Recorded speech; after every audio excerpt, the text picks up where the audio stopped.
دیارم ڕۆح بەوەی سەر لە بەیانێکی زووەوە سەرەتا دەرگای سەرقەڵات یان وەک هەولێرێنی گوتنی سەرقەراتی هەولێرە کراوە و دەبینم بەلێشا و خەڵک دەیەوێت بچێت لەوێەوە خۆشەویستی خۆی بۆ پێغەمبەری خوا صلی الله علیه وسلم دووپاتکردن ئەو مەنزەرەی دەیبینن ئەمە ڕاستەوخۆ سەرەتایی کردنەوەی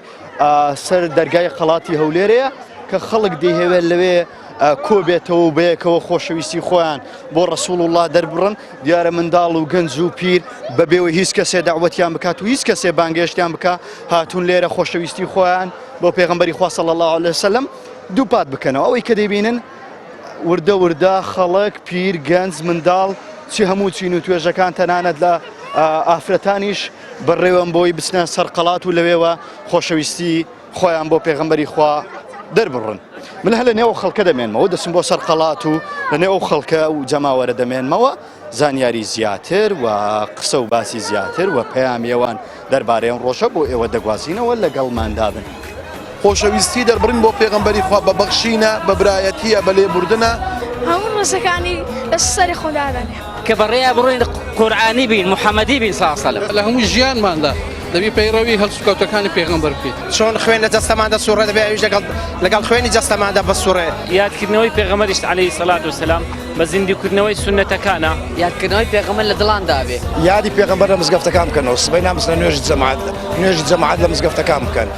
ئەوە یادکردنەوە سونەتەکانی پێغەمبەر صلی الله علیه وسلم زیندی بکەنەوە چۆنە بەشداری وەهالها ڕۆژێکا و لە نێو خەڵک و جەماوەر مامۆسایانی ئاینی زۆر دەبینین ئەوە چ پەیامێکتان هەیە دەتان هەوێت لەم ڕۆژەیە چی بە گوێ هاوڵاتیان و خەڵکی شاری هەولێر یان بە تەواوی خەڵکی هەرێمی کوردستان بگەێنن بسم الله الرحمن الرحيم الحمد لله والصلاة والسلام على رسول الله وعلى آله وأصحابه من والاه سرتا بصلواتك لديدار محمد المصطفى عليه الصلاة والسلام اللهم صل على محمد وعلى آل محمد ئێمەوەکو مامۆستایانی ئاینی خۆشحاڵین لە کوردستان بە تایبەتی شاری هەولێر کە زۆرترینی خەڵک لەو ڕۆژەدا دەست لە کارەکانیان هەردەگرندێنە ناو شاری هەولێر لە ژێر قەڵا و لە دەوروبەری قەڵا و لەسەر قەڵا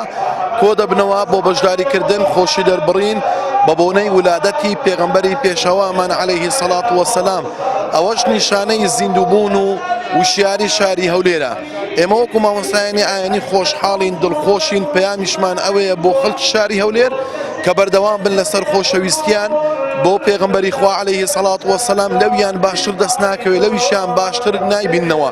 پێغەمبەری خوا عەلەیهی سەڵات وەسەلام فەرمووی ئیمانتان تەواو نابێ حتى أكون أحب إليه من والده وولده وماله والناس أجمعين ئەوەی ئینسان مەجبور دەکات دایک و باوکە یان ماڵ و منداڵە یان سەرۆت و سامانە یان دەسەڵاتدارەکان و خەڵکە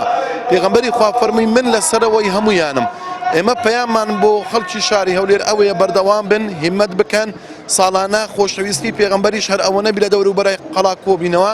خۆشەویستی دەربڕین بۆ پێغەمبەری خوا بە بەخشینە بە برایەتیە بە لێبوردنە بە خزمایەتیە بە دۆستایەتیە بە گەورەکردنە بەوەیە کە ئێمە نیشانەی ئەوەمان پێوە دیاربکە خۆشەویست پێغەمبەری خوانە دەست بە سونەتەکانی ئەوە بگرین دەستخۆشیش لە ئێوە دەکەم کە ڕۆژانە لە شاری هەولێر ئەو کاتانە ئامادەنە و نمایشی ئەو مەراسیمە گەورە دەکات لەوە هەر ڕۆژێکە پەیامت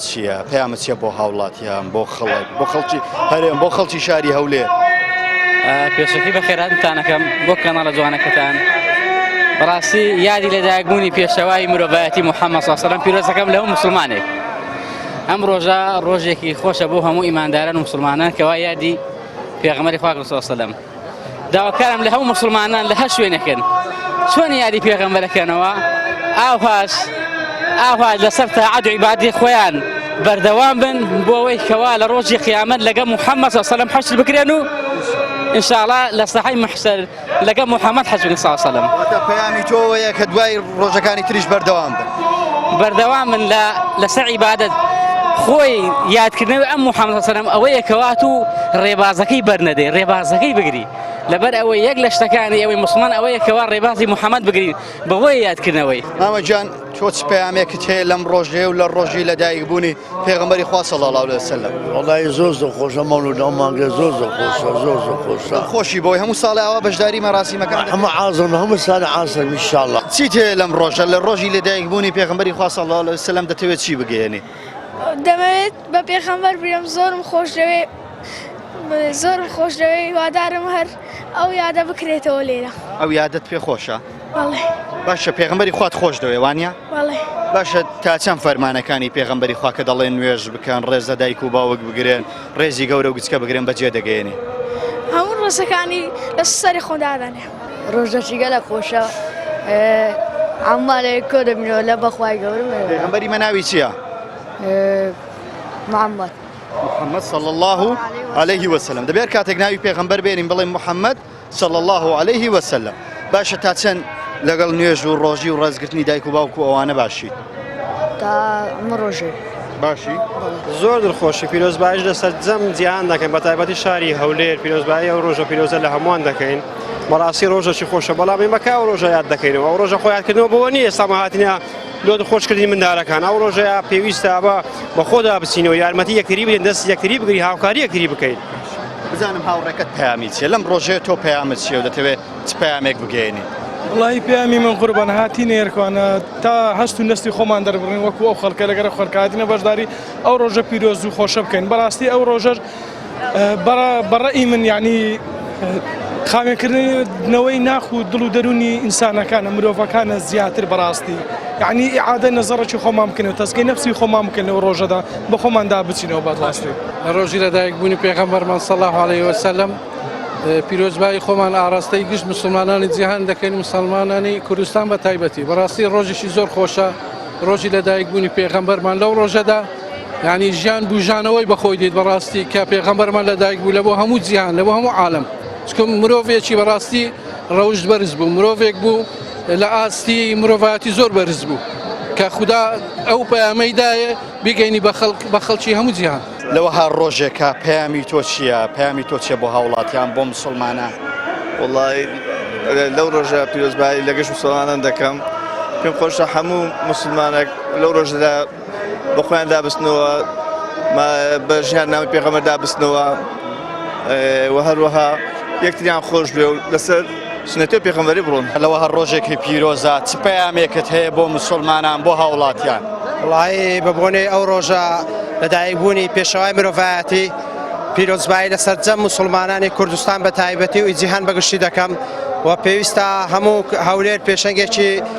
مرۆڤایەتیە بۆ لەدایکبوونی عەزرەتی فەخامەتی پێغەمبەر صلی الله عليه وسلم بەڕاستی لەو ڕۆژەدا پێویستە ئەمە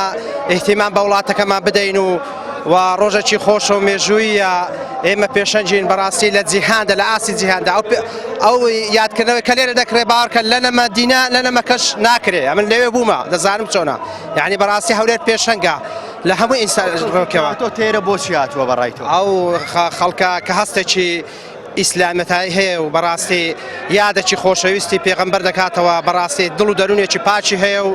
یادە بەدڵەشی پاکەوە هاتوتە مەیدانەکە کاکاوە تەنها چۆنە لەڕوەها ڕۆژێکا بەشداری وە پەیامی تۆ لەم ڕۆژە پیرۆزەیە چییە؟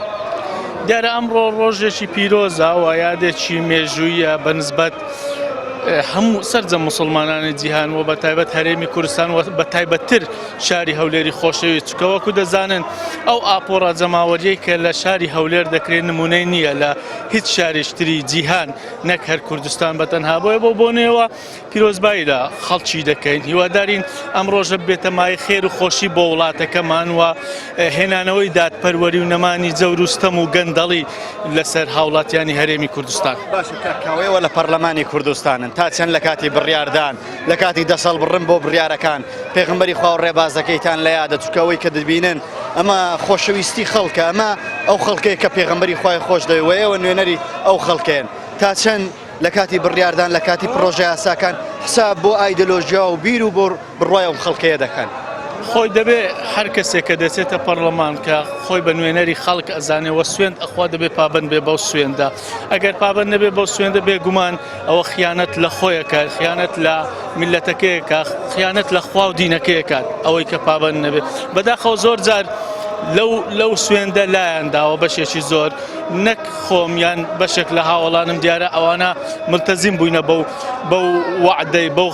بەو سوێندێکەوە خواردومانە ئەوە خوا دەزانێ و ڕەنگە میلەتش بزانێ بەڵام بێگومان خەڵکێک هەبووە وەلای حزبی وای لێ کردووە کە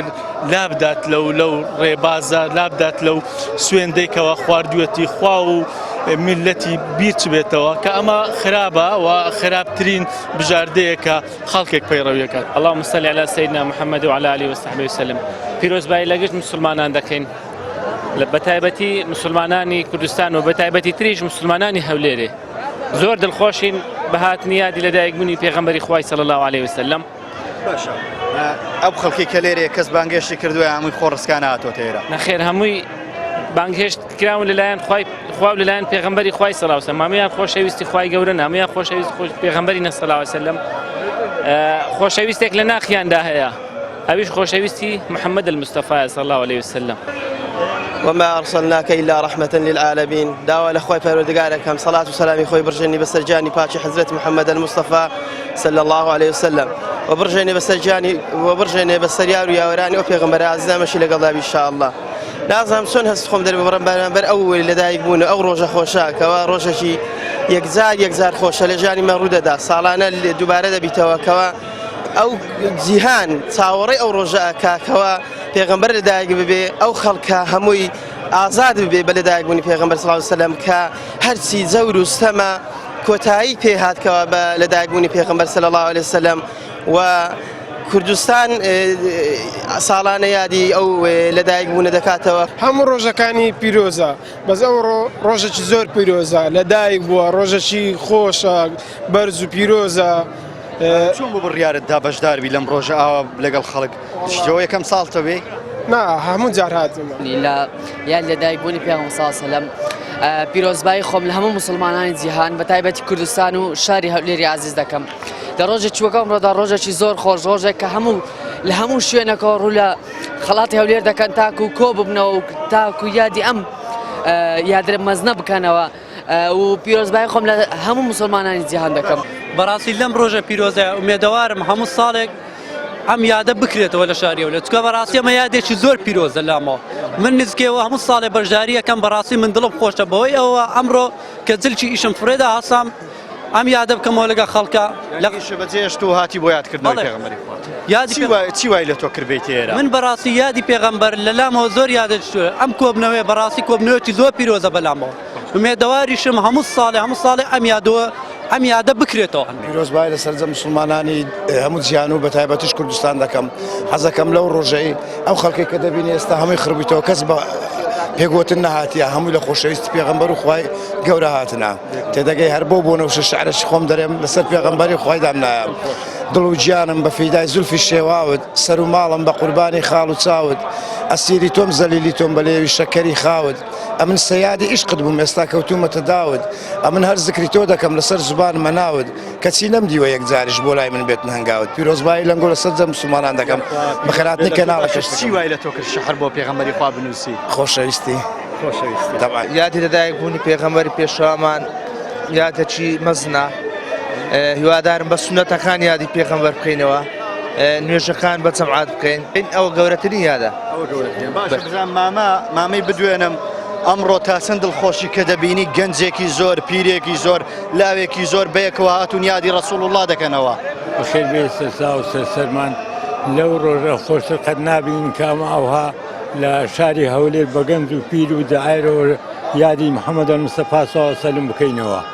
هەردەم ئینشاءالله لە یادمان بیتون و پێویستمان چەند ساڵە تۆم یادێ دەکەیتەوە لە تەمەنی چەند ساڵیەوە؟ لەخواوە بزاربی لە تەمەنیەوە 11 ساریەوە دەتوانم برێم معدل ئەو یادەم کردەوە ئینشاءالله بەردەوام دەم لەسەر ئەو یادەش. منداڵان بەشێکی زۆریان بەشداریان لەو بۆنوە هەنگەش کردووە. دیارەمە منداڵێکە کە حاڵەتی ئۆتیزمی هەیە لەگەڵ باوکی هاتووە. چۆنە بڕیارتاندا ئاوا بەیەکەوە لەگەڵ منداڵەکەتان لە بۆنێکی ئاوا بەشدار بن؟ پێشەشی سلااو ڕێستان هەبیتن درودی خۆە سەراوە دەستە پێغەمبەری صلی الله علیه وسلم ڕۆژە مبارەکە. ئەمە ئەوە 3 ساڵ لەسەرێک لەگەر ئەو کوڕە جوانم پێکەوە دێنە بازار بە یادی لەدایکبوونی پێغەمبەرمان صلی الله علیه وسلم. باشە پێم بڵێ پەیامی تۆ چییە لەم ڕۆژێ؟ دەتەوێت پەیامێک بگەێنیت؟ وەکو پەیام بڵێم شاری هەولێر بەخۆی هەر خۆی لە خۆیدا سەدەها ساڵە ئەو یادە پیرۆزە ڕادەگریتن. وەکو پەیامی سیاسیش داوە لە هەموو سیاسەتەکان دەکەین بێکەوە یەک دەست بن، یەک ڕێبن، یەک ئاڵا بن،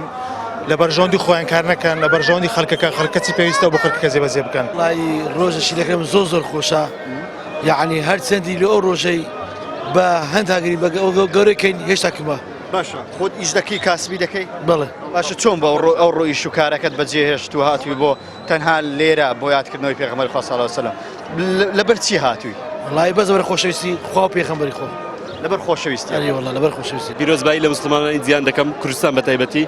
ڕۆژی لەدایکبوونی پێغەمبەر صلی الله علیه و سلم پیرۆزە لە گشت مسلمانان اللهم صل على محمد وعلى ال محمد باشە بە بێکەوە سەڵاواتێک لێ دەی اللهم صل على سيدنا محمد وعلى آله وصحبه وسلم ئەوڕۆ دوازە ڕەبیع لە ڕۆژی لەدایکبوونی پێغەمبەری صلی الله علیه و سلم پێویستە ئێمە ئەو ڕۆژە بکەینە ڕۆژی ئاشتی و تەبای لە نێوگەری کووردا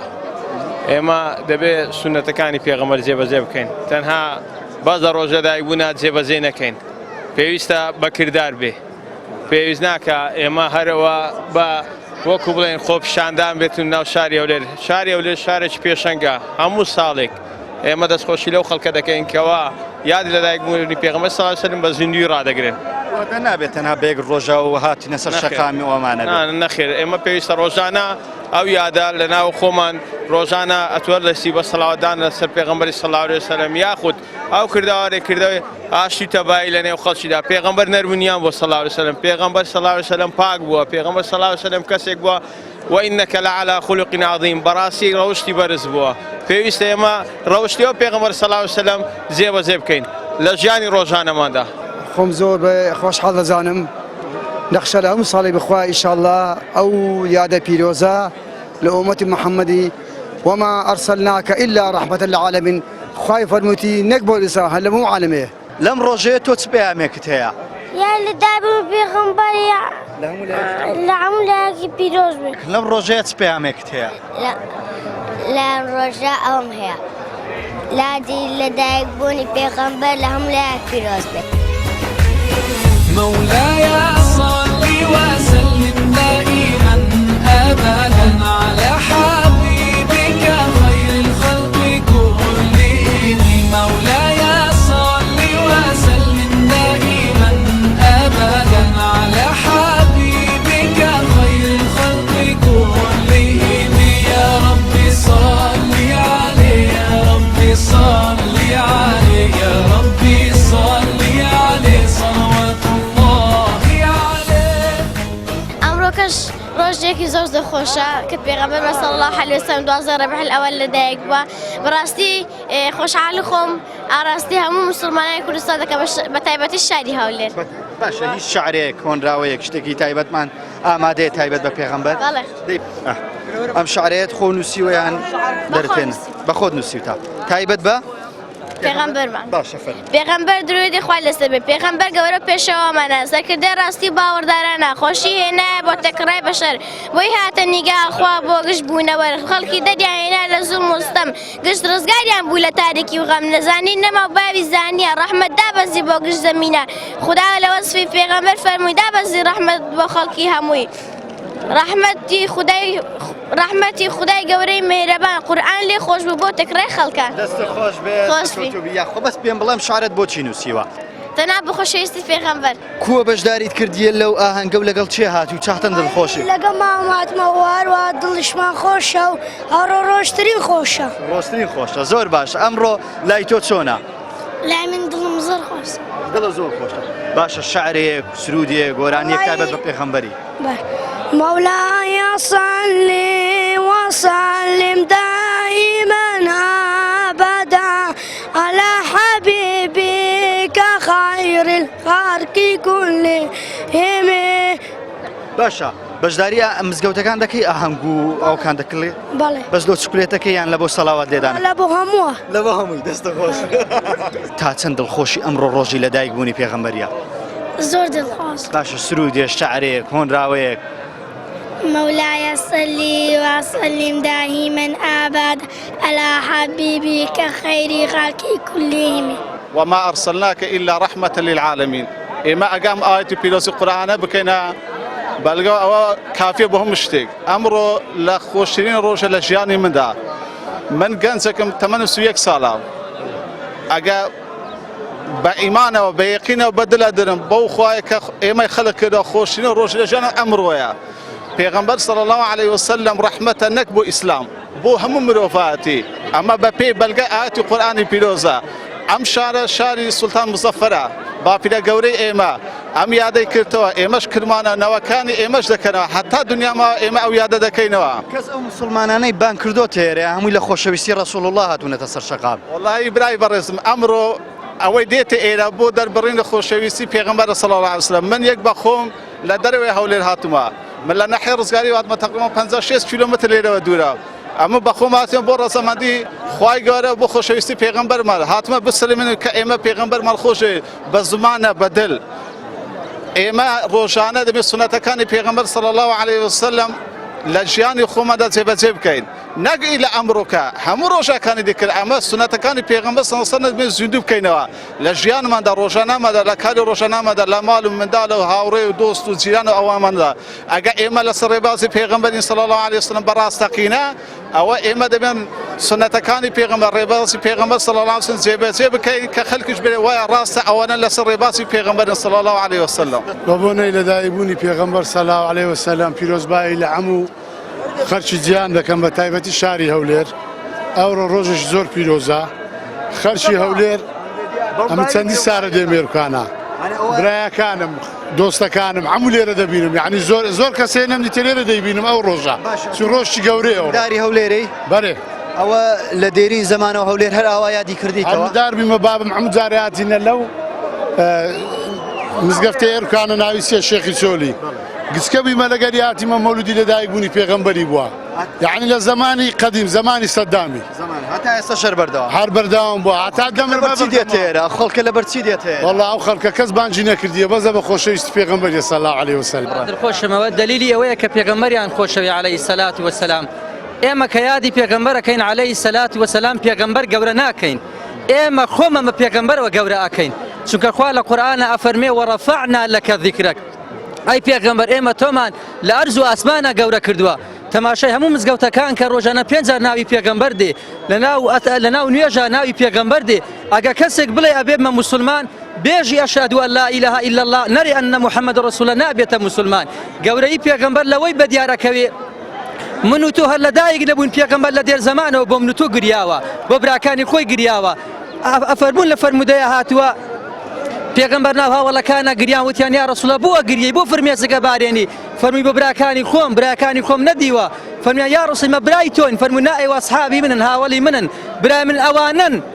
کە منیان نەدیوە ئیمانیشم پێێنن ئەها پێغەمبەر چەند دڵزۆزە بۆ ئومەتەکەی گریا ئێمە با بۆی نەگرێن با سونەتی تەطبیق بکەین با سیواک هەلگرین با ڕیشمان هەبێ با لە مزگەوتا بین با ئەخلاقمان جوان بێ با عەدالەتمان هەبێ با هەمومان برابین با هەمومان تەبابین با دژمنکاری یەک نەکەین ئێمەی نەتەوەی کورد لە کوردستانە 5 ملیۆن کەسین ڕقمان لێکە کەیفمان بێکتران نایێ حەقە لەو ڕۆژەیە سەرکردەکان حەزبەکان یەک بگرن لە بەرخاتر پێغەمبەر عەلەیهی سەلات وەسەلام پەیامی تۆ لەم ڕۆژەیە چیە و دەتەوێت چۆن من لۆ خەرچی هەموو کوردستان پەیامەشی یعنی برایانەبی خەرقین و ڕکیش لەگەیەک نەمینێ ڕۆژێکی زۆر پیرۆزە یادەکی زۆر مبارەکە یعنی ئیشاءالله ئەو وڵاتە خۆش دەبێ هەموو دەبینە برا واتە بەوەی ئەم ڕۆژەوە با ڕق و قینە لە دڵی خۆمان دەربڕین و دڵی خۆمان ساف بکەینەوە لە دڵی خۆمان ساف بکەینەوە هیچ کەس غەرەزی لە کەس نەمینێ بەڵێ بینەرانی خۆشەویست دیارەوەی کە دەیبینن ئەمە خۆپیشاندان نیە ئەمە کۆبوونەوەیەکی حزبی و سیاسی نیە ئەمە هاوڵاتیانی شاری هەولێرن هاتوون خۆشەویستی خۆیان بۆ ڕەسوڵ الله دووپات دەکەنەوە دیارە ئێمە زۆر هەوڵ دەدەین نزیک بینەوە لە لای چایخانەی مەسکۆ و باخی شار بەڵام بەهۆی قەڵەباڵغی بەهۆی خۆشەویستی دەربڕینی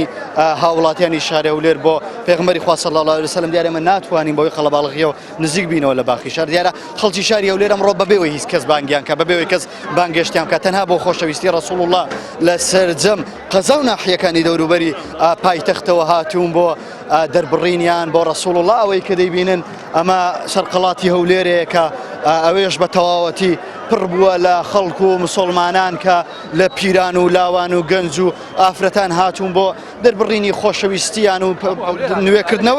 نوێکردنەوەی پەیمانیان لەگەڵ ڕسوڵ الله هەرەوەی کە گوێتان لێ بۆ هاوڵاتیە دەفەرمێ نیوەی هەولێر چارێکێکی هەولێر تەنانەت بە دەوروبەریشەوە هاتوون کە خۆشەویستی خۆیان بۆ ڕسوڵ الله دەربڕن یارەمە ئاپۆڕای خەڵک و مسلمانانی شاری هەولێرن کە هەموو ساڵێ بەم شێوەیە دێن خۆشەویستی خۆیان بۆ ڕسوڵ الله دووپات دەکەنەوە دیارە ئێستا جگە لە مزگەوتەکان لەسەر شەقام و شۆستەکانیش بە دەڤلێدان و بە گۆت هۆنراوتن بۆ سرودوتن لەسەر ڕسوڵ الله ئاهەنگەکە بەڕێوە دەچێت دیارەمە باوکێکە منداڵەکەی خۆی هێناوە تا چەند دڵخۆشی ئەمڕۆ کە دەبینی خەڵکی جەماوەری شاری هەولێر بەیەکەوە هاتوون بۆ دەربڕینی خۆشەویستی بۆ ڕسوڵ الله. شی بە خێراتێکی گەرمی کەناڵی پەیام دەکەم ئەوڕۆ ڕۆژێکی زۆر دڵخۆشە و هەستی مرۆڤایەتی دەزولێنێ و بەڕاستی بەخۆم بەو پرەزوانەی هاتیمە ڕای خۆم دەربڕم. دەتەوێت لە منداڵیەوە چی فێریەم کوڕێ دوکەی؟ وەڵاهی دەمەوێت ئەخلاقێکی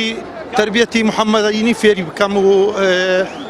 و ئەخلاقێکی ئەو سنتانەی کە پێغەمبەر صلی الله علیه و سلم جێبەجێ کرێت تەطبیقی بکاتن و ئینشاءالله تەمەنی درێژ دەبی. بەڕاستی ڕۆژێکی خۆشەوە سف ناکرێت لە خۆشی پیرۆزبایی لە تەواوی مسلمانان دەکەم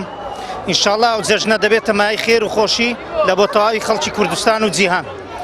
ئەو شەڕواژاوەشمان لە ناو نامینێت. باشە پەیامی تۆ چییە لەم ڕۆژە دەوێت پەیامێک بگەین؟ وەڵا داوات لە تەواوی لایەنەکان دەکەین یەکگر بن یەک ڕێز بن بە یەک ڕێزی دەگەین ئامانج. باشە لەوەها ڕۆژێکە پەیامی تۆ چییە و دەتەوێت تا چەند دڵخۆش؟ وەڵاهی دڵخۆشم بەڕاستی شانازی دەکەم بە بوونی ئەو خۆشەویستەی خۆمان سەرکردەی خۆمان سەرکردەی ئیسلام محەممەد المستەفا صلی الله عليه وسلم. باشە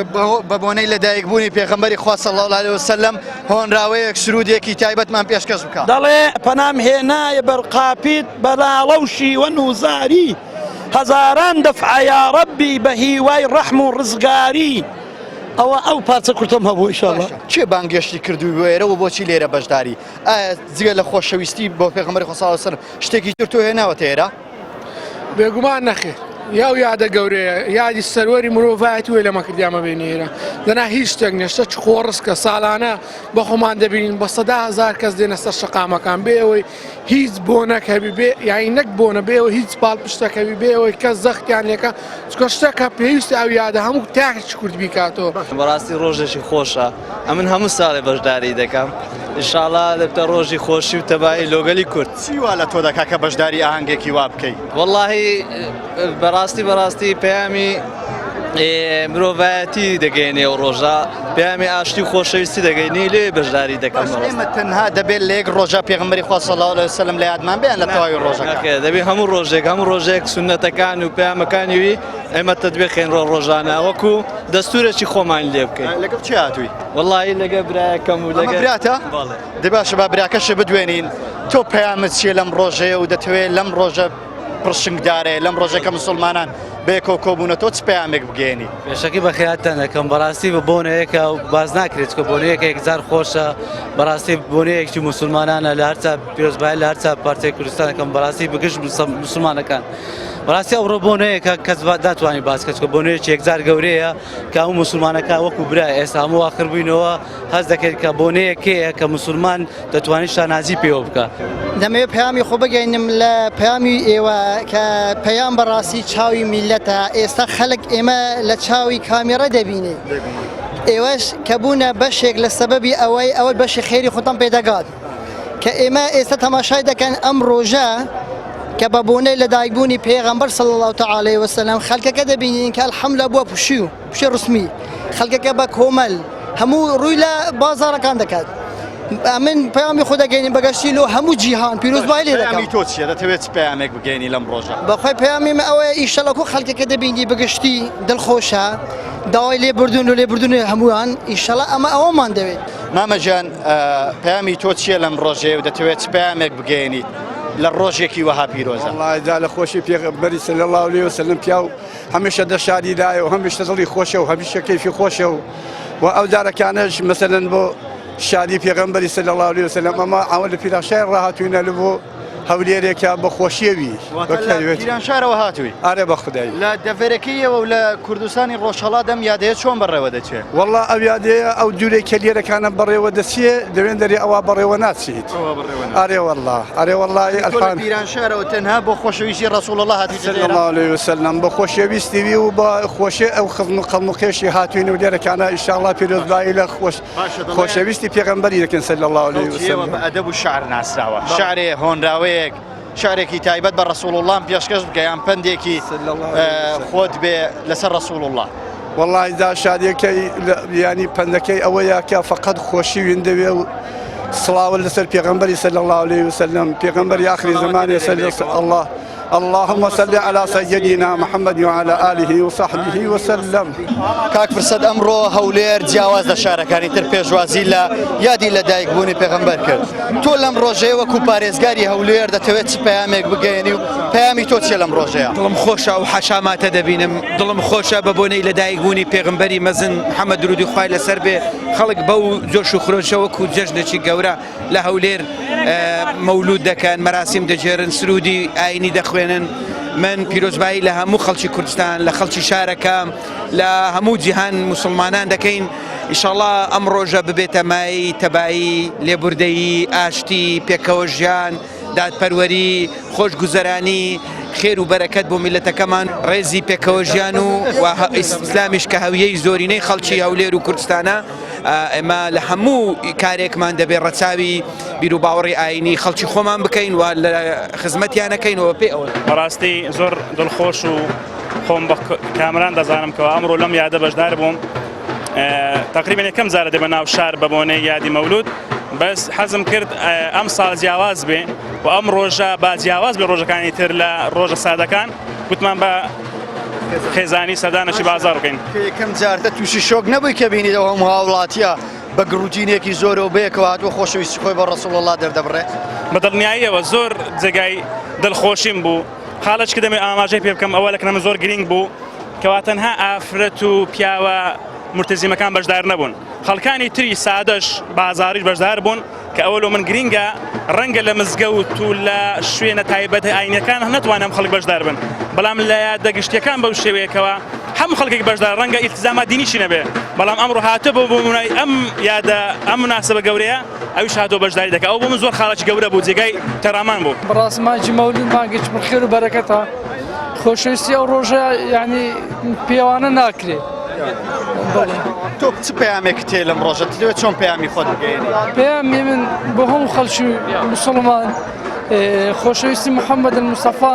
کۆتایی نایە ئازاکەم هەموو دنیا ئەو ڕۆژە لە یادکەنەوە ئەو ڕۆژە خەڵ لەبیر نەکرد باشە تۆ خاتون چ پەیامێک تێ لەم ڕۆژە و دەتەوێت دڵخۆشی خۆت چۆن دەربڕێت ئەمڕۆ بەڕاستی ڕۆژێکی زۆر زۆر گەورەیە ڕۆژ لە دایکبوونی سەروەری مرۆڤایەتیە بەڕاستی ئەم ڕۆژە ڕۆژێکی زیندووە قەت نامرێتن زەکەریا تۆ لەم ڕۆژێت پەیامێک تێ و دەتەوێت پەیامێک بگەین لەم ڕۆژە پیرۆزەدا پیرۆزبای خۆم لە تەواوی گشت مسلمانان گیان دەکەم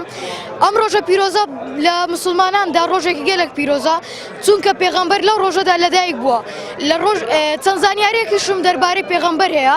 پێغەمبەر لە تەمەەن ساڵدا کە بوو پێغەمبەر کە خودا چەند شتێکی تایبەتی پێبەخشی لەوانە کە تووڕەی لێسەندەوە ڕخوکینەی لێسەندەوە چەند ئاشتی تر هیوادارم هەموو گەلی مسلمانانش ئاوا بێت البدر كطلعته وجه جميل والشمس كبسمته ظل ظليل هو عبد الله سيد الخلق ومصطفاه وحبيب الله خير مبعوث بوحي الله مولاي دەبێ ڕۆژێکی وەها ئێمە ڕۆژێکی وەها لە دایکبوونی پێغەمبەری خوا صلی الله عليه وسلم بیکەین بەچی دەبێ بیکەین بە نوێکردنەوەی پەیمانمان نوێکردنەوەی پەیمانمان لەگەڵ پێغەمبەری خوا و دەستگرتن بە سونەتەکانی و دووبارە زیندووکردنەوەی سونەتەکان یان تەنها بەشداریکردن و لە ڕێو ڕسمێکی ئاوا بەسە من دەڵێم هەر کۆبوونەوەی ئەو خەڵکە نیشانەی دەستگرتنە بە پەیامی پێغەمبەر و ئامادەبوونی خەڵک دوورکەوتنەوە لە کارەکانیان لە بازاڕەکانیان لە ماڵەکانیان بە خاو و خێزانەوە نیشانەی ئەوەیە ئەو خەڵکە جێی ئومێدە جێی ئەمەلە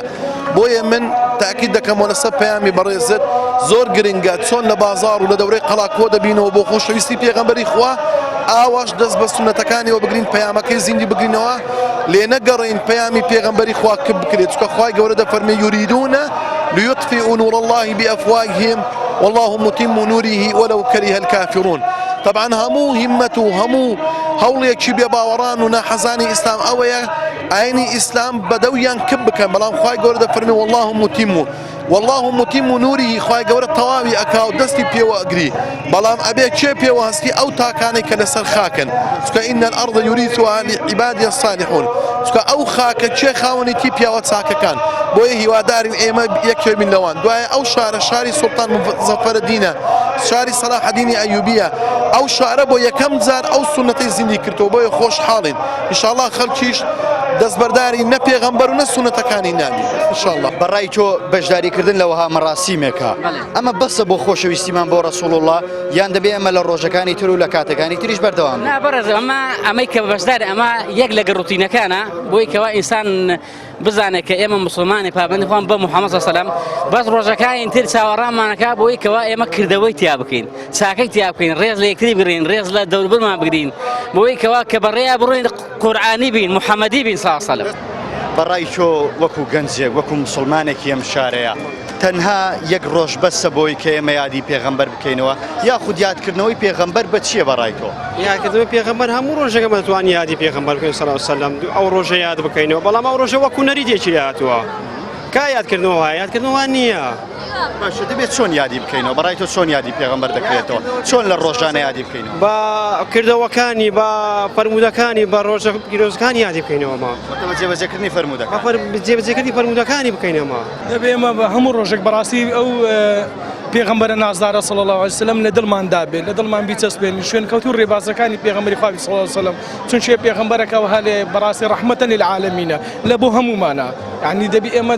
دائما هەموو ڕۆژێک بە بەرنامە ئێمە سەڵاوات لەسەر پێغەمبەر صلی الله علیه وسلم لێدەین ڕێبازەکانی بکەینە بەرنامەی خۆمان ڕێبازی ژیانمان سونەتەکانی پێغەمبەر صلی الله علیه وسلم. باشترین یادکردنەوە بەڕای تۆ چییە؟ باشترین یادکردنەوەی پێغەمبەر یادکردنەوەی پێغەمبەر صلی الله علیه وسلم سەڵاوات لێدانا بە تاکید دەبی لە هەموو ڕۆژەکاندا ڕەوشتەکانی پێغەمبەر و هەڵسوکەوتەکانیمان لە یاددا بێ نەک لەو ڕۆژەیدا کە خۆمان بنوێنین بنێن ئەم ڕۆژە پێغەمبەر لەدایک بووە ئێمەش یادی بکەینەوە لە هەموو ڕۆژەکاندا لە هەموو ژیانماندا دەبی پەیڕەوی هەڵسوکەوتەکانی پێغەمبەر بکەین. عفوا والله پێویستە خۆ پێغەمبەر یەک ڕۆژ نەبووە هەموو ڕۆژێ ژیانی یەک ڕۆژ لەمە هەونیە دەبی لە هەل لە دایکبوونیەوە ئەتاوەکو وەفاتی هەموو کاروکردەوەکانی چی کردیە ئەمە چاو لێ بکەین. بڵێ ئێمە تەنها دەبێت لە یەک ڕۆژە پێغەمبەرمان لە یاد بێ یان لە تەواوی ڕۆژەکان ئەگەر لە تەواوی ڕۆژەکان چۆن یادی بکەینەوە؟ لە تەواوی ڕۆژەکاندا بەڕاستی ئەمە دەبێت کار و پەیڕە و بەرنامەکانی خۆشەویستەکەمان جێبەجێ بکەین و بەڕاستی هەموو بە یەکسانی بژین لەو جیهانەدا و لە هەولێردا یان لە کۆمەڵگەی ئیسلامەتیدا بەگشتی بەڕاستی دەبێت هەموو ڕۆژێک یاد لە یادمان بێ و لە ناو دڵمان بێ چۆن خوێن لە جەستەماندا سوڕێ دەبێت ئەویش لەگەڵ خوێنی جەستەماندا بەسوڕێ خۆشەویستێکی تایبەتی هەیە لە دڵی هەموو ئیسلامێکدا و لە دڵی هەموو مرۆڤێکیشدا. ئێمە دەبی نەک هەر لەو ڕۆژەی لە هەموو ڕۆژەکان بەڵام ئەو ڕۆژە لەبەرەوەی لەدایک بووە یادی دەکەینەوە و یادکردنەوەی پێغەمبەریش عەلەیهی سەڵات وسەلام بە زیندیکردنەوەی سونەتەکانە بەدەستگرتن بە ئەو سونەتانەی کە پێغەمبەر صلی الله علیه وسلم لۆی بەجێ هێشتیا و کردار و ڕەوشت و ئەخلاق و ئادابەکان و معاملاتەکان و هەڵسان و دانیشتن و گفتار و ڕفتارەکانی دەبی جێبەجێ بکەنی پێغەمبەر. یادی پێغەمبەر صلی الله علیه وسلم بەس بەو ڕۆژە ناکرێتەوە و ئێمە دەبێت بە سونەتەکانی پێغەمبەر صلی الله علیه وسلم یادی لەدایکبوون بکەینەوە هەموو ڕۆژێک و بە سەڵاوەت لێدان لە دیاری محەممەد المستەفا صلی الله علیه وسلم و هەموو کاتێک پێغەمبەرمان لە یاد بێ و ئاگاداری مراقبەی خوای گەورە بکەین کەوا لە سەرمانە هەر کار و کردەوەشی کە دەیکەین ئایا باشە یان خراپە. ئەمە دەبی هەموو وەخت سونەتەکانی تەطبیق بکەین لە یادی بکەین ینی سونەتەکانی زیندیکەین و خاستە نەوڕۆ ڕۆژێکی گەلە پیرۆزە. تۆ لە کردەوەی ڕۆژانە دیان لە ڕۆژانە چۆن یادی پێغەمبەر دەکەیتەوە؟ یادکردنەوەی پێغەمبەر تەنها دەبێت لە ڕۆژێکا بێ؟ نەخێر یادکردنەوەی پێغەمبەر دەکرێت هەموو کات یادکردنەوەی پێغەمبەر لە دڵاندا بێ ئەوە نییە تەنها و لە یەک ڕۆژ بێتە بازار و یەک ڕۆژ یاد بکەیەوە ڕۆژەکانی تر یعنی لەبیرت بچێت کە تەنها بەس خۆتی پێویست دەکە هەموو ڕۆژ بەدڵ بەجەستە بە گیان لە بۆ ئەو بچکە پێغەمبەر و خی گەورە لە خۆت ڕازیکەی و ئیشاءالله هەر هەموو مسلمانان لەو ڕۆژەدا خی گەورە لە گوناحەکانیان دەبەخشێ. خۆی پەیامی منەوەی لە بۆ هەموو بە تایبەتی خەڵکی هەولێرێ یادی پێغەمبەر لە مزگەفتەکان بکەنەوە سبەی نامستنە نوێژی جەماعەت لە مزگەفتەکان بکەن ئەوە یادکردنەوە سنەتەکانی پێغەمبەر صلی الله علیه و سلم زیندی بکەنەوە. ئەوە گەورەترین ئەوە گەورەترین یاد لەبەرێ. ئێمە تەنها دەبێت لێک ڕۆژە پێغەمبەری خوا صلی الله علیه و سلم لە یادمان بێ یان لە تەواوی ڕۆژەکان؟ نەخێنک هەر لە تەواوی ڕۆژەکان بەڵکو پێویستە لەسەرمان لە تەواوی دەقە و سانیش لە یادمان بیکەن. باشە چۆن یادی پێغەمبەر بکەینەوە؟ یادی بە ذکر و تالیل و قورئان خوێندن و عیبادەتی خوا سەلاوات لەسەر پێغەمبەر صلی الله علیه و سلم بتوان یادی بکەین. هەزار اللهم صل على سيدنا محمد وعلى آله وصحبه وسلم. اللهم صل على سيدنا محمد وعلى آله وصحبه وسلم. باشە پێم بڵێ ئێمە تەنها دەبێت لە یەک ڕۆژە پێغەمبەری خوامان لە یاد بێیان لە تەواوی ڕۆژەکان؟ ئەکید هەر 366 ڕۆژەکەی دەبی لە یادمان بیتن بە کاتژمێرێکە شێوە هەردەم دەبێن پێغەمبەر صلی الله علیه و سلم لە یاد بیتن و لەسەر زمانمان بیتن سەڵاواتەکانی تاکو بتوانین لە ڕۆژی قیامەت لەسەر پردی سیرات بەو سەڵاواتانە خۆمان نەجات بدەین. باش ئێمە دەبێت تەنها لە ڕۆژێکە پێغەمبەری خوا خۆشەویستی پێغەمبەری خوایان لە دڵمان بێ یان لە تەواوی ڕۆژەکانە؟ لە تەواوی ڕۆژەکان لە تەواوی ڕۆژەکە دەبی لە گشت ژیانماندا تا کۆتایی بە ژیانمان دێ دەبی لە دڵماندا بێت. چۆن لە دڵمان بێت چۆن یادی پێغەمبەر بکەین لە ڕۆژەکانی تر؟ ئایا پێغەمبەری خوا چی بۆ ئێمە بەجێهێشتۆ بۆ ئێمە لە ڕۆژەکانی تریش یادی بکەین؟ بەڵێ بەردەوامی لەسەر سونەتەکانی لە ناو دڵمان بی لەسەر سەرمان بی. چۆن یادی بکەینەوە چۆن یادی پێغەمبەر بکەین؟ بە سەڵاوات بە ئەذکاری پێغەمبەر صلی الله علیه و سلم بە حەدیثەکان ئەوە بە هەموو ئەذکارە خاصەن دوای نوێژەکان هەموو دەمێ دەبی لە یادمان بیتن سەلاوەتی لەسەر لێ بدەین. اللهم صل على سيدنا محمد وعلى آله وصحبه وسلم. اللهم صل على حبيبنا محمد وعلى آله وصحبه وسلم. اللهم صل على شفيعنا محمد وعلى آله وصحبه وسلم. ئێمە تەنها دەبێت لە ڕۆژێکا پێغەمبەری خوامان لە یاد بێت. والله دەبی لەیلە وەنەهارا ئەمە لەگەڵ خۆشەویستی خۆمان بی. باشە چۆن لەگەڵی بین چۆن یادی بکەین؟ والله یاد ئەوەیە سونەتەکانی جێبەجێ بکەین ئەو تەبیعاتی چۆن بۆ لەگەڵ میلەتەکەی خۆی ئێمەش ئاوا بین درۆزن نەبین و چی ڕاستگۆ بین. باشە چونکە ئەو ڕاستە و ڕاستی خۆشویستە ئەویش بێگومان بە یەکەوە سەڵاواتێک لێ بدەین و بەسەر چاوە ئێمەش لە دوو دەڵێینەوە. اللهم صل على سيدنا محمد وعلى آله وصحبه وسلم. اللهم صل على حبيبنا محمد وعلى آله وصحبه وسلم. ئێمە تەنها دەبێت لە یەک ڕۆژە پێغەمبەری خوا صلی الله علیه و سلم لە یادمان بێیان لە تەواوی ڕۆژە. بەڕاستی زانیتێ وەی لە هاتیە خەرکرد لەبەر مەشغولی و ئیش و بەس بۆنەیەکە خۆ ناتوانین بکەین یەک ڕۆژکە و بۆنەیە هەموو ڕۆژەکان بۆنەیە لۆمە خۆچکە ئەمە مسلمانین دەتوانین بۆنەیەکمان هەیە کە پێغەمبەر دووی خوا دەبی پێشەوای مسلمانانە دەبی شاناجی پێ بکەن ئینشاءالله هەموو ڕۆژێک هەروە دەبینین بە گورس و خۆشەوە بەس بەڕاستی بۆنەیەکە دەتوانین برین یەک ڕۆژ ئەو بۆنەیە دەکەینەوە پێویستە لەسەر معنی لەسەر هەموو مسلمانەکان ئەو بۆنەیە بە بەرزا بگرین. پێغەمبەر صلی الله علیه و سلم وەنیە کە ئەو ڕۆژەی هەبی ئێستا ئەمە لە بانگدانێ أشهد أن لا إله إلا الله دعاء أشهد أن محمد رسول لا تحياتي أشهد أن لا إله إلا الله وأن محمد رسول أما هروني أو روجة تايبة ببيغمز هم روجة كمان تايبة باشا ما مصحون راويكي تايبة شعريكي تايبة بندكي تايبة برسول الله أجر بيشكش معك بابا ديني مشكلة ما نعمل زور خود قلترم گولک رابی جمدینه ناوی محمد چرایدینه بونی دچی چین بچینه او شفیع المذنبین او خاتم المرسلین او سید الانبیائین